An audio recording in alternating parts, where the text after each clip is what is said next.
This lecture gives a very brief overview of tradable pollution permits. They're a way to reach an optimal level of output that accounts for often negative externalities. So let's take a quick look. First of all, tradable permits are a good policy for addressing commons when property rights are poorly defined.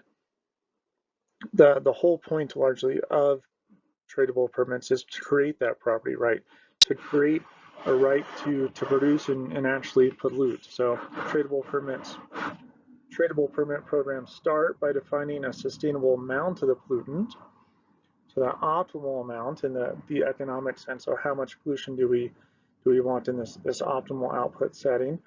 And one of the nice things about it is the initial allocation of permits doesn't matter. So the permits will ultimately fly to the highest value use. They don't require as much information as a lot of other policy instruments might require. You don't need to know what the highest value is, you just need to know what the optimal level is.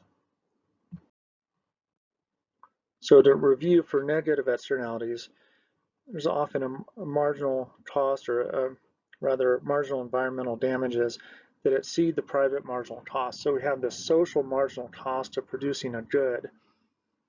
There's some cost to production. If it's an example of maybe an electricity production, there might be CO2 emissions that are not borne by the energy producers or even the consumers. So there's some social marginal cost that's above the private marginal costs, and we want to operate where social marginal costs intersect private marginal benefits. So if there's a negative externality, generally what we'll say is the market produces too much of this thing, that there's this range where costs exceed benefits, or at least the social marginal costs exceed the social or the total marginal benefits, and there's some welfare loss. So there's this period, or there's this range between Q star and Q market. So where we'd like to be and where the market produces that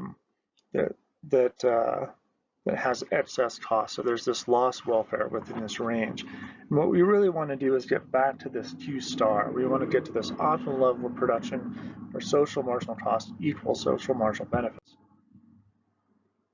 So the way a pollution market might work is that the government decides on the initial amount of Q star and issues permits for that amount, or at least issues permits that get back to that Q star. So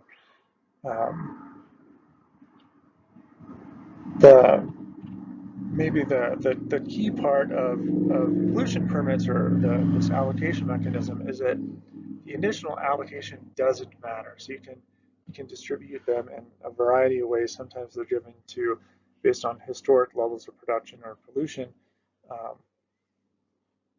but the idea is that if a firm wants to produce a unit of the good, they have to buy the permit. So they can buy as many permits as the market allows, so up to that sort of level of permits issued by the government. But as long as they can buy a permit, they can produce a unit of good, or produce that unit of pollution associated with the production of a good. So how does the firm decision process work? So we'll start with a firm without a permit. So imagine the price of some good is $50. So we have a chart here. Q is quantity. We have quantities 1 through 8. The firm can sell the first, second, third, up to the 8th unit of good for $50. So the price of a good is $50, and we have marginal costs there. So they're increasing from $10 to $80, and the marginal profit associated with that good. So if we had a marginal benefit, right, we can compare how much the unit cost, the marginal cost, with the price of that good. So for the first unit of production, the firm gets $50 as the price, and it costs $10 to produce. The marginal profit for that one unit or that first unit rather, is $40.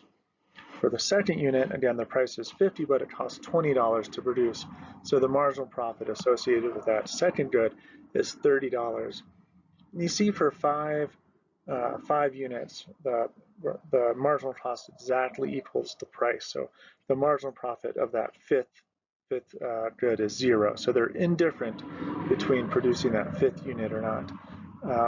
So if these were intersecting lines, we would say that the market outcome, the market quantity is 5.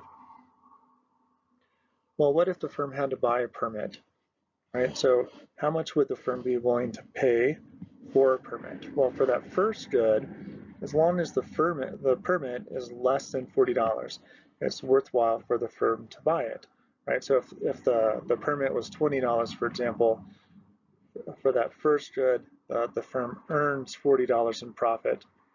Minus the $20 permit fee, the firm's left with $20 profit, right?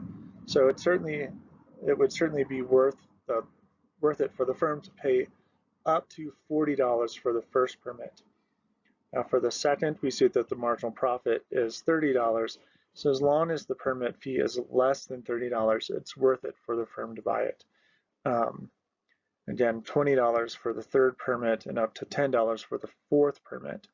So as long as the permit is less than the marginal profit, it's worth it for the firm to purchase the good. So what about decisions of a firm with a permit? So this last slide discussed how much firms would be willing to pay for a permit. So what's essentially the demand side of the pollution permit look like? What about the supplier side? So what if a firm went into the world with a permit, so they're given some permit, and they're deciding whether to produce and use that permit or offer it up for sale on the pollution permit market. So imagine an identical firm to the previous that was issued 5 permits and is initially operating where Q equals 5, right? So they're producing at 5 and have 5 permits. Well, the firm is just breaking even with the 5th unit. So if the first firm offered $40 for the first permit, right? So the firm we talked about on the last slide has to buy a permit for every unit it produces, and it's willing to offer up to 40 for that first unit. Well, if the second firm is operating where Q equals 5, they have 0 marginal profit associated with that first unit. So this firm with their permits would surely take that offer, right? They'd give up producing that 5th unit in order to get $40 for the permit. So they can sell their permit to that first firm for up to $40 and give up production of that 5th unit, which wasn't earning them any money anyway, right? So now at this point, this firm with the permits has sold one of their goods, or one of their permits rather.